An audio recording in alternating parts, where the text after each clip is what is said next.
আশা করি এটি শোনার পর আপনার কোনো অভিযোগ থাকবে না।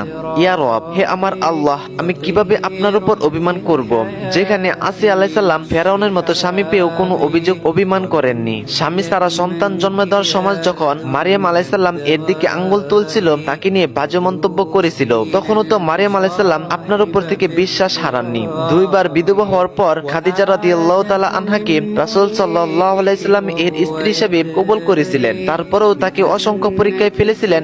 তিনি তো আপনার উপর থেকে কোনো বিশ্বাস হারাননি। সুমাইয়া রাদিয়াল্লাহু তাআলা আনহা, যিনি মুসলমানদের মধ্যে সর্বপ্রথম শহীদ হওয়ার সৌভাগ্য অর্জন করেন, তিনিও তো ইসলাম গ্রহণের জন্য কম কষ্ট সহ্য করেননি, কিন্তু আপনার উপর কোনো অভিযোগ করেননি। আপনাকে ভালোবাসার যথার্থ দাম আপনি দিয়েছেন ওনাকে, তিনি প্রথম শহীদ। ঠিক মতো না খেয়েও যিনি আপনার ইবাদত করে গেছেন সারা জীবন, তিনি তো ছিলেন ফাতেমা বিনতে মুহাম্মদ সাল্লাল্লাহু আলাইহি সাল্লাম, যার কাছে পর্যাপ্ত পোশাকও কখনো থাকতো না, কিন্তু যার তাকওয়া ছিল অসীম। প্রায় 47 বছর স্বামী ছাড়া বিধবা জীবন কাটিয়েছেন আয়েশা বিনতে আবু বকর সিদ্দিক রাদিয়াল্লাহু তাআলা আনহু। তাকে আপনি সন্তানও দান করেননি, তবু আপনার প্রতি ওনার আস্থা কমে যায়নি। সারা জীবন দিনের দায়ী হয়ে জীবন কাটিয়ে দিয়েছেন এই মহিয়াসিনী নারী।